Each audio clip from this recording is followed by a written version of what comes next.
So Van France is saying on page 222 of Man and the Symbols, the hardbound, she says, we know from studying the social behavior of the higher animals that small groups from approximately 10 to 50 individuals create the best possible living conditions for the single animal as well as for the group. And man seems to be no exception to this in this respect. His physical well-being, his spiritual psychic health, and beyond the animal realm, his cultural efficiency seem to flourish best in such social functions. As far as we at present understand the process of individuation, the self apparently tends to produce such small groups by creating at the same time sharply defined ties of feeling between certain individuals and feelings of relatedness to all people. Only if these connections are created by the self can one feel any assurance that envy, jealousy, fighting, and all manner of negative projections will not break up the group. Thus, an unconditional devotion to one's own process of individuation also brings about the best possible adaptations. So what I think she's saying is that we are unconsciously somehow coming together. I mean, this group of 5 people is sort of like that. Somehow we've come together. We may not know why yet, and we may not be here forever. But still, somehow we're here week after week for something that we find in common. And we go through this process. And we go through a process. Yeah. And it's a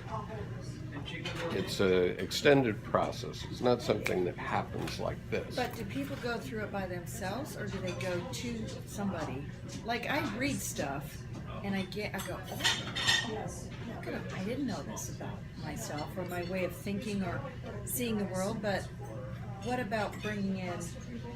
Well, I mean, outside people, or what do? You walk this path by yourself, or?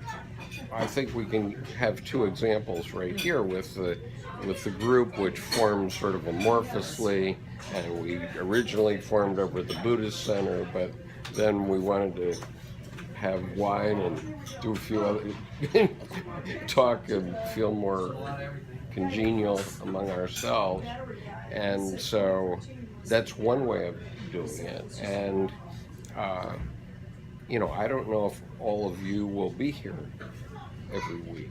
I hope you are, but maybe not over time. Maybe it gets boring after a time. I mean, you said you were in a group that used to meet on Monday night, but you're not in that group now because you're here now. Because I moved, yeah, it's in another country. Right. But it was good. It pulled me in. I wanted to be in it.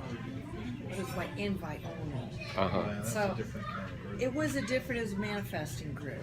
Right. And very powerful bunch of people. And I wanted to be in it. No, there was one guy. The business women and one guy? There was one husband in the group. But it was mostly women and single business women. And one married couple came in. But they had business interests all over the world, and they would just get together and talk business. And I thought, I don't know why, but I would like to be a part of this group. So I thought, wouldn't it be great if they invited me to be a part of this group? I told no one. And then out of the blue, the lady that was running it called me up and said, would you come and do some of your special exercises and games and fun things, cards and all this kind of stuff. And we did. And we met every week, and we did these rituals. We had discussions, we did all different kinds of oracle cards, we laughed, we told synchronicity stories, and it was just sort of realizing, wow, the power of intention is amazing. And these people had plans, and we said, I want to see this, I intend for this to happen, this is what I'd like to see. And then every week we'd come together, and things were happening for this group. sounds interesting. It People say was. what they want, and then the next week they come back and Yeah. say what they got, what Yes, happened. yes. I like it. We did lots of little things, little things. We manifested little stuff as a weekly fun thing. And then also we had these long-term goals, and some of them wanted to do business in certain countries, you know, with certain groups of people in certain areas of commerce. And I went, oh, they're really thinking globally, big stuff. Well, they were in And- New Zealand, they had to think globally. They did, yes. So, but just a very humble, sweet, quiet bunch of people, but just And this very- was in New Zealand? Yeah, Uh-huh. but very interested, they were all Kiwis, but very interested in creating something that would serve the greater good. And so everything they were doing, it was benefiting lots and lots of people. So we did little fun things and then all this other stuff, but it was just to generate this feeling of support and recognizing synchronicity and magic and intention and all this kind of stuff. Yeah. Yeah. I moved.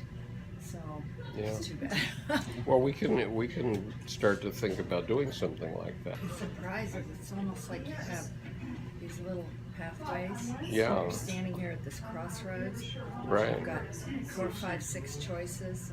You go here, and it's going to lead you off like this. Or over here is a whole different set of people and Right. experiences.